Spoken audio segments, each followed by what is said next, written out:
Hello everyone, I'm Dr. Mohol Banker, intervention radiologist from Bankers Vascular Hospital અને આજે આપણે વાત કરવા જઈએ છીએ વેરિકોઝ વેન્સ માટે.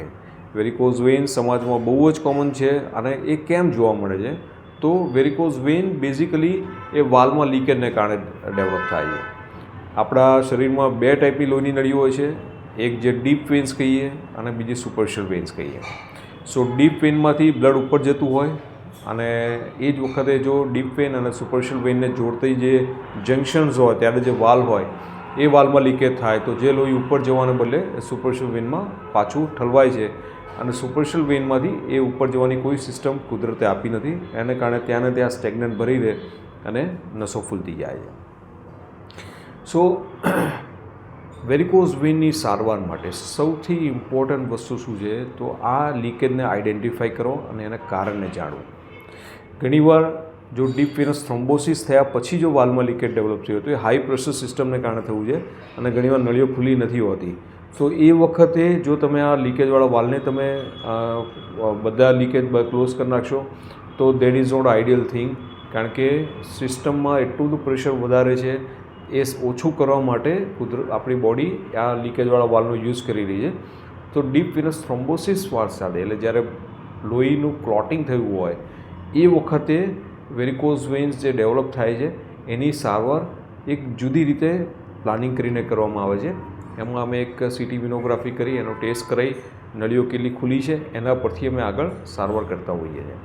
પણ જ્યારે ડીવીટી નથી અને એના વગર જ્યારે પેશન્ટ્સ અમારી પાસે આવે છે તો સૌથી પહેલાં અમે એની સોનોગ્રાફી કરી ચેક કરીએ છીએ કયા કયા વાલ્વમાં લીકેજ છે. અને આ જ બેન્કર્સ વાસ્ક્યુલર હોસ્પિટલનો મોટો એડવાન્ટેજ છે કે અમે પેશન્ટને જોઈએ છીએ, એની વેરિકોઝ વેનની પેટર્ન જોઈએ છીએ અને અમે જાતે જ કલર ડોપલર કરીએ છીએ અને એને કારણે અમારું જે ક્લિનિકલ કોરિલેશન જે થાય છે અને અમે દરેક વાલ્વને આઈડેન્ટિફાઈ કરી એ એક પણ વાલ્વ છૂટી ના જાય એની ધ્યાન રાખીએ છીએ.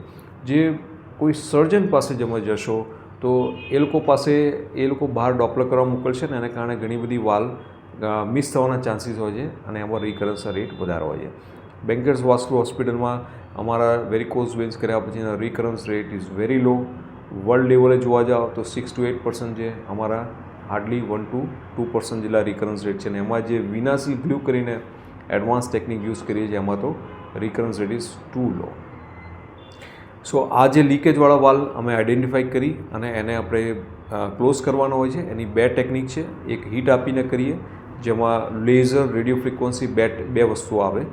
આ બે મોડાલિટીથી જ્યારે તમે આપણે લીકેજ બંધ કરો છો ત્યારે શું થાય કે લીકેજ સ્ટીલ થઈ ગયું એના માટે આપણે હીટ જનરેટ કરીને વાપરીએ એટલે થોડું પેઇન રહે થોડાક દિવસ સુધી. એના પછીની જે એડવાન્સ ટેકનિક છે એ ટેકનિકમાં શું છે કે તમે ગ્લુ ઇન્જેક્ટ કરો છો, એમાં કોઈ પણ જાતના ટાંકા કટ કશું આવતું નથી અને એને જ કારણે એ ટાંકા કટ નથી આવતું અને એને કારણે પેશન્ટ્સને પેઇન નથી થતું અને વગર પેઇને તમે પેશન્ટનો દુખાવો દૂર કરી શકો છો. સો વેરિકોઝ વેન્સ, વાલ્વમાં લીકેજ અને એનું કારણ શોધ્યા, વાલ્વમાં લીકેજ કયા વાલ્વ છે શોધ્યા અને એ લીકેજને બે મોડાલિટી કરીએ ટ્રીટમેન્ટ આપીએ. વન વિથ ધ હીટ અને second is a non heat જે ગ્લુ થેરાપી જે એડવાન્સ છે. આખું તમે પ્લાનિંગ કરી અને જો સિસ્ટમેટિકલી તમે વેરિકોઝ વેનને સારવાર આપો તો ચોક્કસ વેરિકોઝ વેન તમારી મટી જાય છે અને તમને કોઈ તકલીફ પડતી નથી. ઘણા બધા અમારા દર્દીઓ છે જે વેરિકોઝ વેન વર્ષોથી લઈને ફરતા હોય પણ અમે એની સારવાર આપી અને એ સારા થઈ ગયા છે. ઘણા બધા એવા પણ દર્દીઓ છે કે જે બીજા કોઈ ડૉક્ટર્સ પાસે સારવાર લઈને આવ્યા હોય અને મટ્યું ના હોય પણ અમે જે પર્સનલાઇઝ કેર આપીએ છીએ જાતે આપણે અમારી જે વાલ્વમાં લીકેજ શોધી નાની વસ્તુઓ આઈડેન્ટિફાઈ કરીને પછી જે ટ્રીટમેન્ટ આપીએ છીએ જેને કારણે પેશન્ટ્સને ઘણો બધો લાંબા સમય સુધી ફરક પડતો હોય છે. So thank you so much for listening this talk. If you have any kind of question to ask me, I would be very happy to give you answer. Thank you.